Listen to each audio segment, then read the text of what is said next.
How does someone develop an abundant mindset?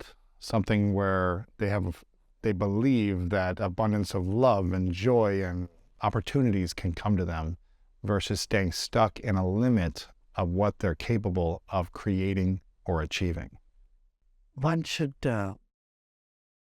first of all, become aware of the reality in the world.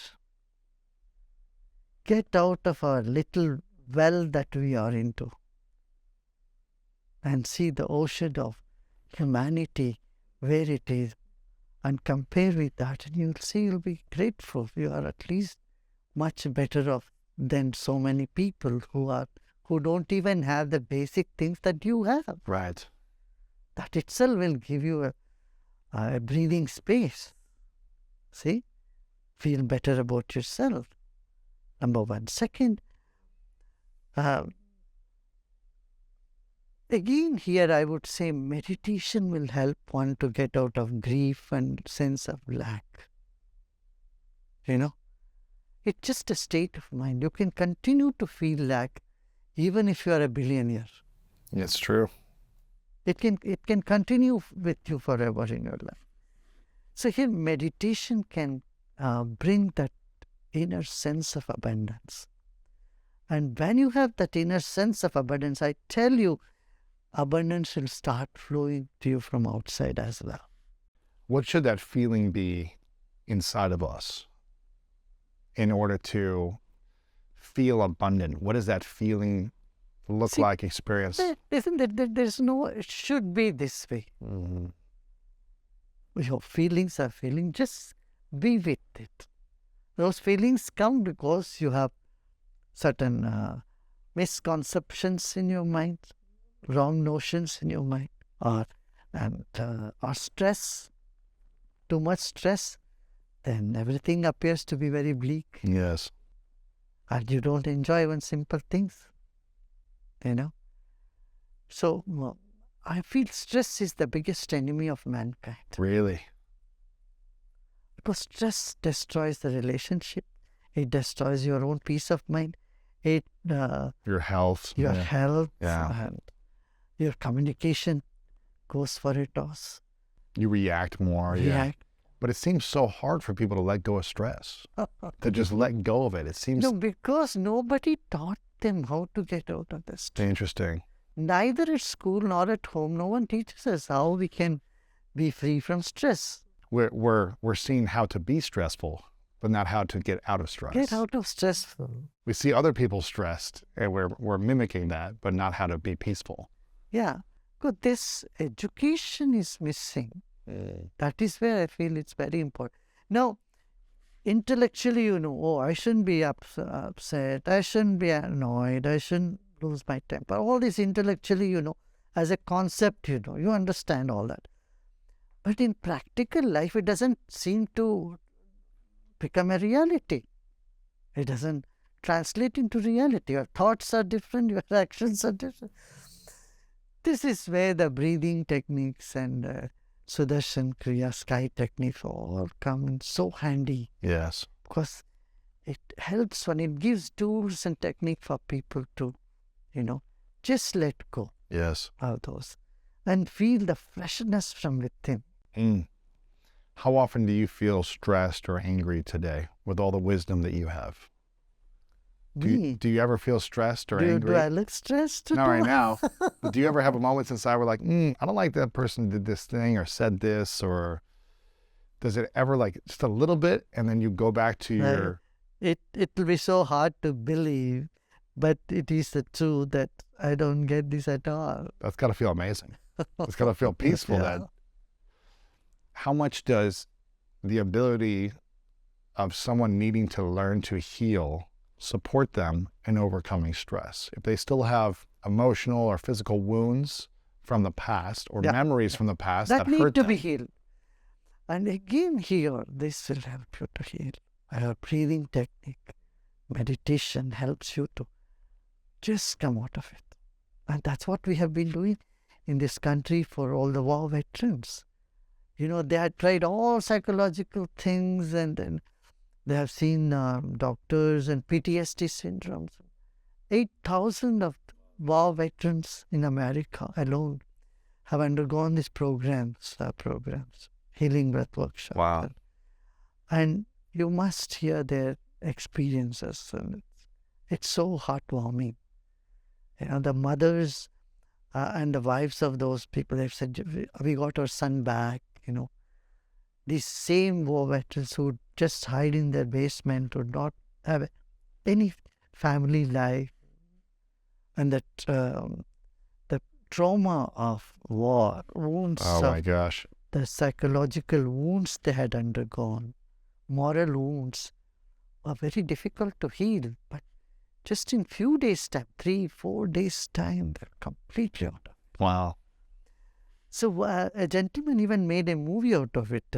Almost Sunrise is a movie they Okay. made on our technique, how this has helped many war veterans. It's a very interesting movie. Mm-hmm. I feel like it's hard to be peaceful if we haven't learned to heal. Right. It's hard to Absolutely. not react and be stressed if there's still a wound inside of us. Absolutely right. That is where wisdom combined with techniques would help them to get over it. Right. Wisdom, techniques, and integrating these techniques consistently. Yeah. And I'm not saying, you have to practice for a long time, then you will find the effect. No. Within few days, within few sittings, 3-4 sittings, you can find a change. Yes. The healing is so fast. Yes. So at some point, sometime we even call this healing breath workshop when we started. But then, healing breath means its scope is very limited, only for those who need. But many don't even realize they need these exercises, to be more happier. Right. So we change it into happiness program. That's good. I like it. Yeah, I like that. You talked about the education system and what we aren't teaching our kids at home and in schools. If you could require, in a hypothetical world, if you could ask that teachers or schools teach only 3 things to support the youth, what would those 3 lessons be? Teach them how they can manage their emotions, number 1. Number 2, we have to teach them how they can accept others and how to create a very cordial atmosphere, make more new friends in their schools and colleges, wherever they are. Third thing is to be resilient. Failures come in life. You get fights, you get into some unpleasant situations, and how to snap out of it without hanging on to it in your mind and worrying about it. Going along with that, I think those are beautiful. Going along with that, I believe one of the biggest fears for people is the fear of rejection.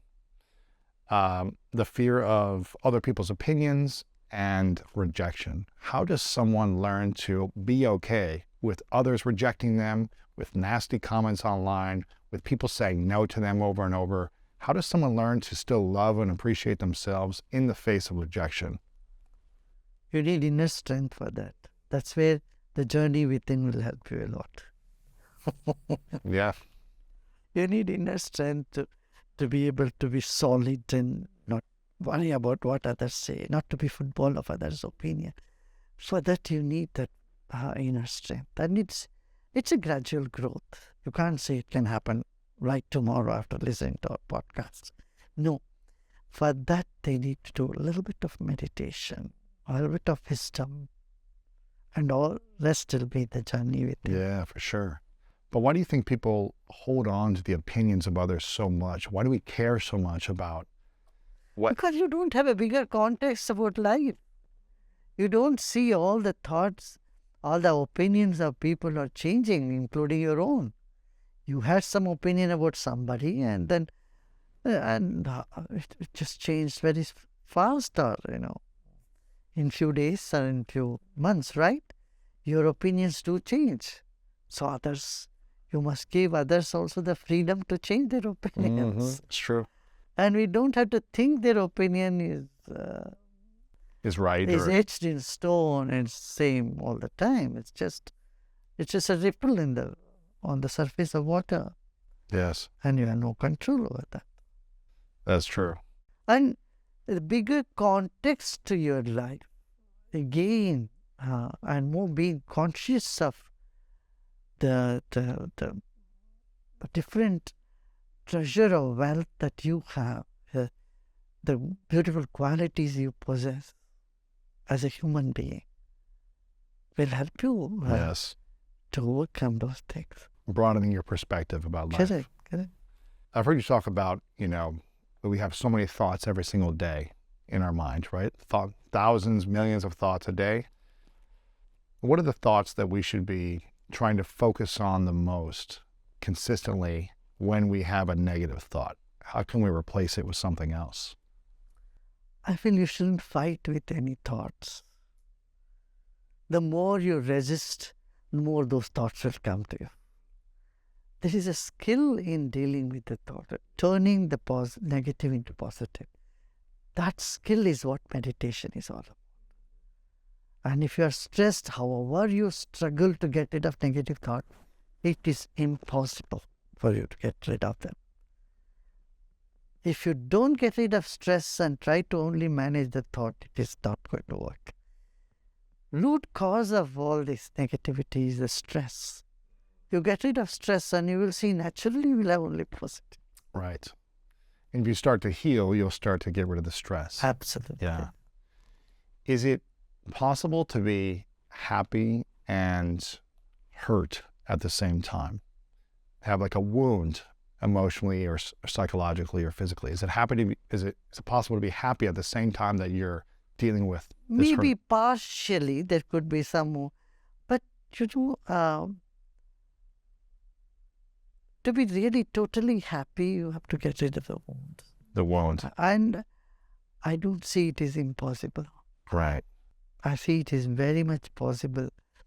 Even if they take a little bit of inner journey, make that inner journey, meditate a little bit, have a broader context to life, and serve in society in whatever capacity they can. Yeah. What do you think people struggle with the most that you've seen over the last few months in society? Is it dealing with... Post pandemic, what I see is there is aggression on one side and depression on the other side. People are swinging between these two extremes. At the drop of a hat, people lose their temper and become so aggressive on one side. On the other side, there is depression and suicidal tendencies and feeling bad about themselves. This is also prevalent. And both, I feel, is not good for the health of a society, of an individual. So we need to get rid of these two extremities. What's the root cause of aggression and depression? Again, lack of robust mental health. And this is the talk of the town now, everywhere. Mental health, we talk about it. But we are not thinking about remedies which are time tested, like breathing, meditation, yoga, Stillness, and all these nature. things. Nature walk. And we are only thinking about what type of medication we can stuff ourselves with, and steroids that you take, and then you bloat yourself even more. And I think the lifestyle changes really to adopt to ourselves. Yeah. Why are people so influenced on these things, or on things that really don't matter about the journey within? Fancy things, superficial things, more and more and more. Why are people so focused on these things in life versus feeling peaceful and happy? See, nature of mind is to wanting something new.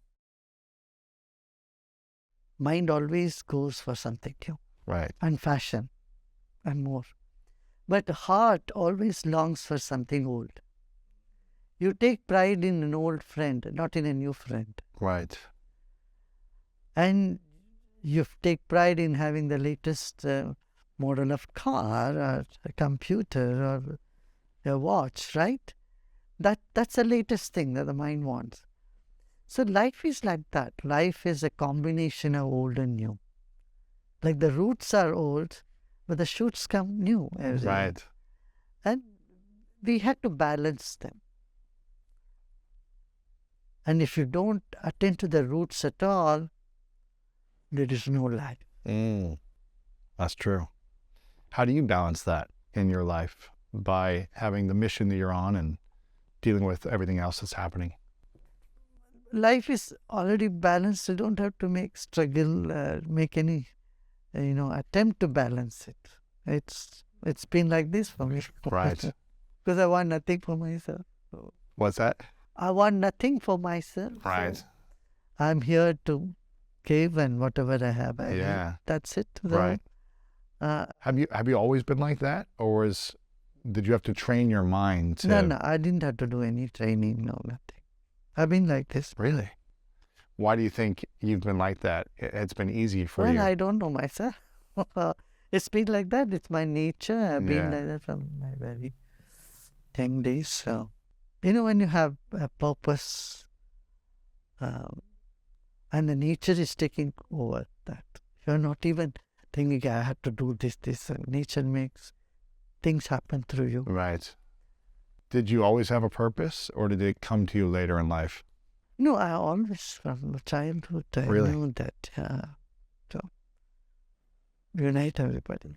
Really? Make people realize, hey, we are all one human family. When you were a kid? Really? When did you realize that you could truly make an impact on people's lives?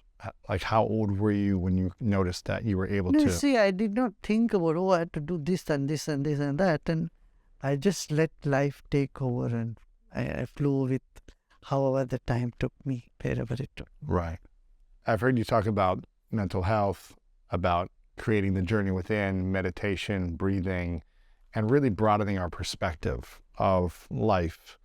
What do you see happening over the next couple of years after the pandemic and after where everything's at with aggression, depression? What do you see things moving into? Do you want me to be predicting, looking at a crystal ball? I'm just curious if you have any insights of what you think might happen. No, I'm seeing that I think more and more people are getting more conscious. Yeah. They are realizing where we are going wrong and how we should get our lives back on track. And how it's important for us to share and care for the environment, for people, care for peace in the world. Right. When this war broke up between Ukraine and Russia, we started a Stand for Peace campaign. A tremendous response was there in people. Right. Because we were feeling so, the population was feeling so trapped and so helpless. See, we can't do anything. If someone is fighting there, what can we do? This sort of despondency was in the public. So when they all stood up and said, I stand for peace, there is something that you can do for, even from the thought level, an intention of goodness, Yes. of peace for the world. It empowers you. It helps you to come out of the despondency and a sort of helplessness. Yes. This is what I would tell don't underestimate your power, your mental power, your spiritual power. Each one of you have an ocean of wealth, energy within. Tap into that. Yes. And you can make a difference in the world. Absolutely. That's beautiful. I've got two final questions for you as we get close to the end of our time. Before I ask them, I want people to get the book, Notes for the Journey Within, Essentials of the Art of Living. Make sure you guys get a few copies for yourself, for your friends. This is going to help you stay spiritually aware, keep your perspective broadened, and really help you let go of the stress that's causing you a lot of the pain and suffering right now. So make sure you guys get a few copies of this. Follow you everywhere. I love your YouTube, your Instagram, you're a social media superstar now. So make sure to follow everywhere on social media. We'll have it all linked up. I want to acknowledge you Gurudev, for your consistency in your journey of service. I love the example that you set. You inspire me. You inspire so many people. So I'm so grateful that you keep showing up and giving to the world in the way you do to stand for peace and harmony. I asked you these two questions the last time, so I'm curious if the answer is different now that it's been a couple of years. But this is a question called the three truths, and I have your answers here from before. But if you could share only three lessons with the world, and they wouldn't have access to this book or this conversation or anything else you've shared, what would those three lessons be, or those three truths? See, if you go to a pharmacy and ask them, give me 3 medicines, what would they do? See, come on, what is the medicine that you want? You pick up. Say, you go to the ocean and give me 3 things that you have. The ocean would only say, come on, you pick up what you want. Salt from me, fish from me, oil from me, gas from me, pearls from me. You pick up.